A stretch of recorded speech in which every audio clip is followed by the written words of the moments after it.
Welcome into 5Y. Today's video, props, locks for championship weekend in the NFL. Two fantastic games. Listen, last week's video, it flopped. It flopped from a views perspective. The picks were still fire. We are 7-2 betting on the NFL in the last 3 weeks. 7-2 on these picks. We're giving out 3 picks on each video here, but I give out way more out on the OwnersBox Sports Twitch channel. We were 6-3 in our picks on the Twitch. We'll be live at 1 o'clock. 1 o'clock on Sunday, Eastern time, that is. That link is down below in the description. Come hang out, drop your plays. We'll talk all about the game, previewing the game. But here, I'm just getting to 3 picks, 3 of my favorite picks for this weekend. Like I mentioned, I have plenty more. If you guys enjoyed the video, be sure to subscribe.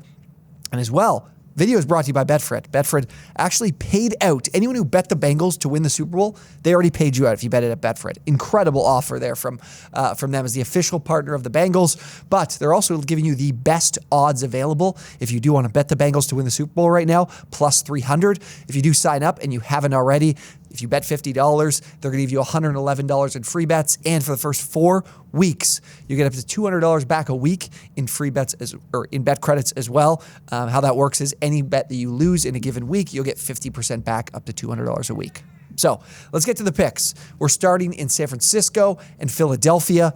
This is my favorite play of the weekend. It is my biggest bet of the weekend. It is the first half over 22.5 in the Niners-Eagles game here. These teams have been really, really good in the first half. Unbelievably good. They're averaging together, combined, 31.9 points per game. Is that any good when the total is 22.5? I think it's pretty good.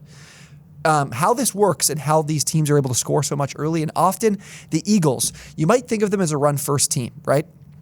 But in the first half, they actually have the third most passing attempts. They go from the 28th in pass rate over the course of the entire game, but in the first half, they have the third most pass attempts. So they're a team with the scripted plays, the group of scripted plays they get from that offense with Sirianni as the head coach has been really good. They've been incredibly explosive.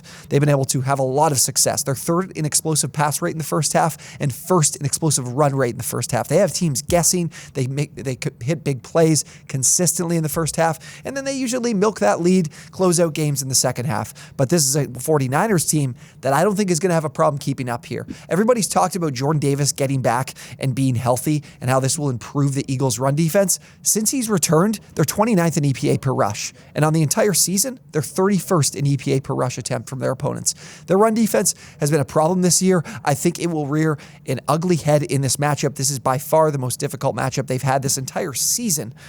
So I do expect the Niners to lean on Christian McCaffrey, Elijah Mitchell, and be explosive on the ground in this first half as well. And we shouldn't be worried about anything here when it comes to these points. I think these teams sail over and play more to that projection, like I mentioned. But just the last thing here, San Francisco defensively, we talk about how good we think they are. They're great against the run. They're not as good against the pass. 15th in yards per attempt and 29th in explosive pass rate allowed. So they get a great pass rush, but if it doesn't get home, I don't trust their secondary, and the Eagles have the best offensive line in football right now, so I expect Hurts to be well protected and hit some big plays. So that is my favorite play, my first play here of our 3. Let's move, though, staying in this game. Another play I love and ties into what we just talked about, A.J. Brown, his longest reception to be over 26.5 yards. Okay, this is listed at -110. Again, we're going to put all 3 of these in a parlay. It's going to be boosted at BetFred. But let's get to what I love about this play is that it's gone over in 6 of his last 7 games. The one game that didn't go over was last week against the Giants. They didn't need him. He was being a diva. He wasn't happy. You don't like to see that, but I do think that, much like Stephon Diggs' outburst post-game, this is a guy that wants to win, but also wants to be able to help his team win, and I think he does that in a big way in this matchup because opposing wide receiver ones, A.J. Brown's a wide receiver 1 in this team, in my opinion, have gone over this number in 7 of the last 8 games against San Francisco. Like I mentioned, the pass rush doesn't get home. You shouldn't trust their secondary. The guys that have done it, CeeDee, Metcalf, Adams, Metcalf again, McLaurin, Evans, and Hill. All these guys hit huge plays. CeeDee had a 48-yarder. Metcalf had a 50-some yarder. These teams can hit explosive plays against the 49ers. No problem. The only team that didn't, like I mentioned, 7 of the last 8, was Arizona. Who was at quarterback? They were on like their 3rd guy at quarterback. I can't remember who it was. Was it Tim Boyle? I don't even remember. But that was a team that you weren't expecting to hit a big play. Brown also ranks 6th in targets amongst wide receivers of 20-plus yards. So he gets to see these big plays pretty often. I'm thinking we take A.J. Brown to score a touchdown too. Maybe you parlay these together, a little same gamer of these two, and A.J. Brown to score a touchdown, because I think he's going to hit a big play in the first half, like a 60-yard touchdown. That's just a little tip for me. But let's get to this last and final play. Samaje Perine. We bet him last week. He wasn't on the show, but he was on the Twitch. So you guys be sure to join us on Twitch. Again, the link is down below.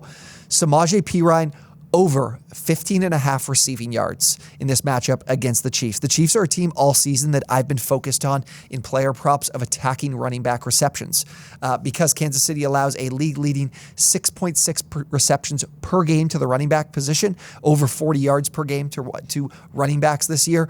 Perine, if you guys are paying attention to snap counts, maybe this time of the year you're not paying attention as much. You're just watching the games, playoff time, enjoying it, especially if you're not playing fantasy right now. But Perine, if you've noticed from the games, he's running more routes than Joe Mixon. He's almost out there for the same amount of snaps, but back-to-back weeks now in the postseason, he's had more routes run than Mixon. So that's a very good sign for his receiving role in this game.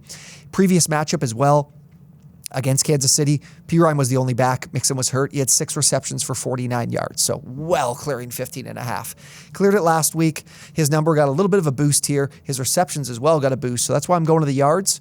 But I think this Kansas City defense will be able to generate some pressure. I know the Bills weren't able to do that last week, but I think the snow actually benefited Cincinnati in that game. Just it's a little bit tougher to get your feet down, get grip, and be able to get around the edge or get quickly off the line and rush the passer. So I think in this match against Kansas City, we'll see Chris Jones generating pressure up the middle. We'll see Frank Clark off the edge, and I think that will result in Joe Burrow needing to dump the ball off. Because the reason Kansas City gives up so many receptions to running backs is because they play a too high shell defense, and there's a good amount of time where the running back comes out of the backfield and he's facing like a zone coverage with 2 high safeties, and he has a little bit more room available to him that he catches a dump off and then can pick up a decent amount of yards after the catch because underneath there's plenty of room for opposing QBs. So love that play. That is my last one for the show. We're going Samaje Perine over 15.5 receiving yards. A.J. Brown, longest reception. Make sure you look at longest reception, over 26.5 yards. In the first half, over 22.5 in San Francisco and Philadelphia. Again, if you guys enjoyed the video, be sure to subscribe to the channel. We'll have a ton of content for you guys for the Super Bowl. Enjoy the games this weekend and join us at 1 o'clock on the Twitch. I'll put that link down below. And be sure if you're betting these games, boosted all 3 in a parlay together at BetFred. If you go sign up, this play will be in the boosted section there. We've been good with these the last few weeks. We missed just barely last week. We went 2-1 and just barely missed. But I love these plays this week, so make sure you lock these in. Thank you guys so much for watching, and we will see you on the next one.